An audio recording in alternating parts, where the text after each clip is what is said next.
Authorities in Kenya have suspended kidney transplant at a hospital at the centre of a trafficking scandal. The measure follows an investigation by DW that exposed the practice and raised ethical concerns. Together with German public broadcaster ZDF and the news magazine Der Spiegel, we uncovered how vulnerable young people are enticed into selling their kidneys, while patients from countries including Germany and Israel pay huge sums for life-saving transplants. This report from our Nairobi Bureau Chief Mario Müller prompted the Kenyan government to act.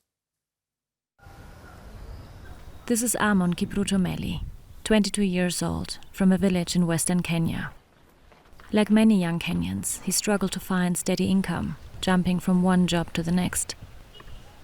One day, a friend told Amon about a quick and easy way to earn a lot of money. Amon was promised $6,000 for his kidney. They didn't explain anything to me. They pointed at people around us and they said, "Look, they donated and they're okay. They're even back at work." After surgery at a hospital in Eldoret and only a few days of recovery, Amon was paid only $4,000, less than agreed. A short time later, Amon began feeling unwell and fainted. His mother rushed him to the hospital, where she was shocked to learn her son was missing a kidney. After finding out he had sold it, she reported the incident to the police. Amon is not the only young Kenyan to fall victim to organ-selling schemes. We discovered one of the companies organizing kidney transplants is called Medlead. It appears Germany is one of its target countries, among others. The demand for organs is high in Germany, where there are not enough donors each year. Sabine Fischer-Kugler turned to Medlead for a kidney transplant and admits she paid a six-figure amount. She says she doesn't regret her decision. It might have been selfish of me, but I wanted the kidney. The contract terms were in order, but it's clear to me that it's not quite right. Kenya's health ministry commissioned a fact-finding mission to one of the hospitals where kidney transplants have been conducted after allegations of organ trafficking taking place there. The inspectors found transplants were conducted despite poor matching results and in high-risk cases like cancer patients. But their report calling for an official investigation never seems to have been acted upon, a source familiar with the matter told DW. The investigator working on organ trafficking cases in Eldoret says he has encountered difficulties. I feel it is because there are external forces. Being organized crime, there are very powerful people who may be involved. So they can use many ways of blocking. Medlead states it has a success rate of 98%, while the company regrets that organ rejection can occur in individual cases. It denies any wrongdoing. All donors are said to be 100% altruistic. And Medlead writes it has been operating transparently and in full compliance with the law since its foundation. Researchers say organ traffickers are able to prey on vulnerable, poor people thanks to legal loopholes. There's a legal grey area that this syndicate is exploiting. So because there's no law that prevents you from actually donating your kidney for money, and you cannot be prosecuted for that. In Amon's case, his mother never heard back from the police after reporting what happened to her son, she says. Amon is now unable to do many jobs requiring physical labor. If I could go back in time, I would not have said yes to anything.